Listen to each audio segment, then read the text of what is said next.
Welcome to our channel. We just arrived in China yesterday and today we are visiting Beijing Wildlife Park. It's located on the outskirts of Beijing and it took us about 90 minutes to get here.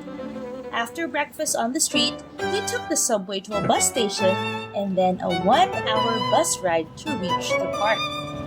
Outside, many vendors were selling vegetables to feed the animals inside.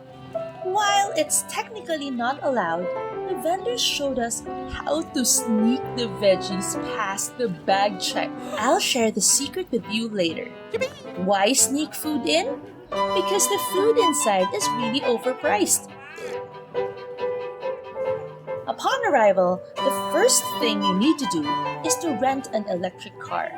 It is essential, especially if you have young kids. A car for 4 people costs 600 RMB and we were lucky to get one of the last ones available. With the car, we could freely explore the park hop-on, hop-off style. Even though we often got a bit lost, having the car made it easier to navigate.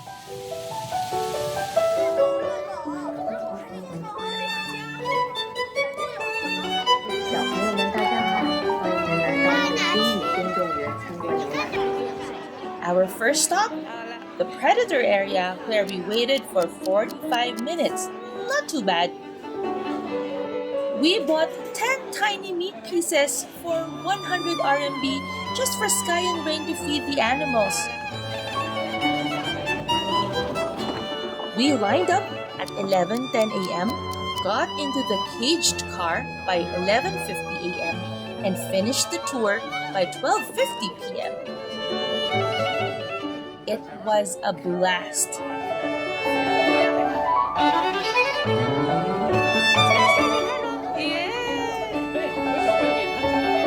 Just a tip, try to arrive earlier because some animals nap around noon.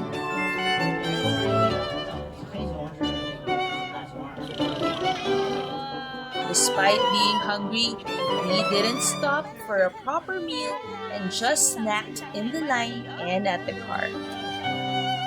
Hey, here's a handy tip for your visit. Pack plenty of human snacks in your bags. You can bring your own food into the park.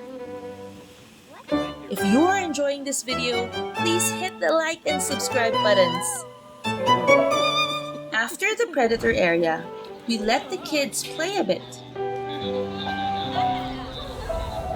Unfortunately, we didn't have much time because we wanted to see as many animals as possible before the park closed.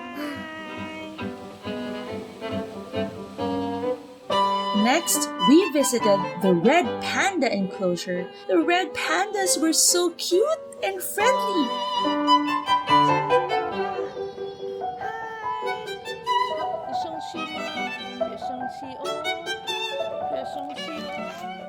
Then we headed to the self-driving tourist area. If you didn't rent a car for the whole day, you will need to rent one here. This is where the food we bought came in handy. Feeding the deer, goats, rabbits, camels, guinea pigs, and alpacas were so much fun.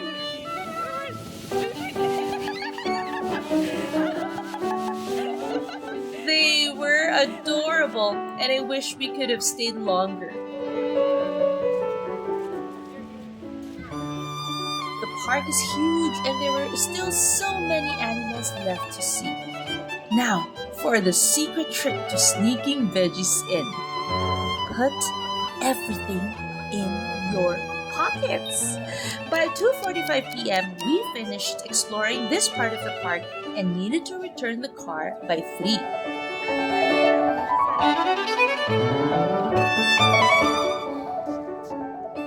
Then, we rode the big train to explore the outer part of the park.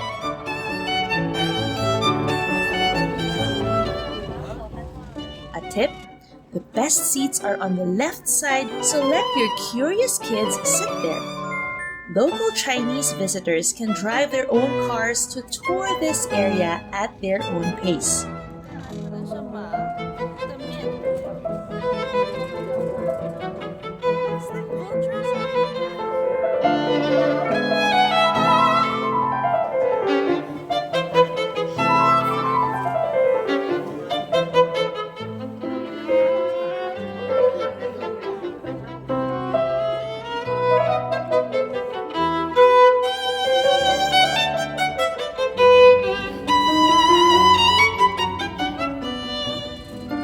The train tour lasted an hour and Rain fell asleep during it.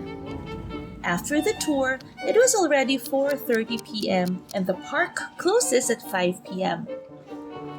Starving, we gave in and bought food, 2 sausages, 1 ice cream, and 1 lamb skewer for 80 RMB. Expensive, but worth it at that point. On our way out, we fed all the birds we saw. I wish we could have stayed longer. There was so much more to explore and we had a blast.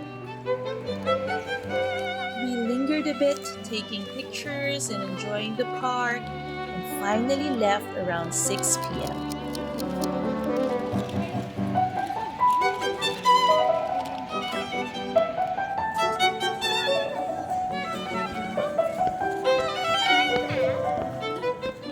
Caught the bus at 6:30 p.m. Despite it being rush hour, the bus wasn't full since we were traveling against the flow. The kids got to rest on the hour-long ride back. We arrived at our hotel around 8 p.m. starving, so we headed out to find food immediately. Nearby was a small all-you-can-eat conveyor belt hotpot restaurant, and we decided to splurge at 50 RMB per person. It was our first proper meal of the day and certainly well deserved.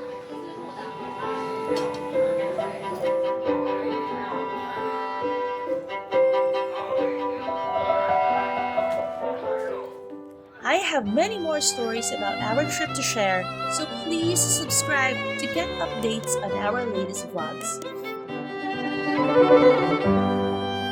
Thank you for watching, and I hope you'll share your experiences when you visit Beijing Wildlife Park.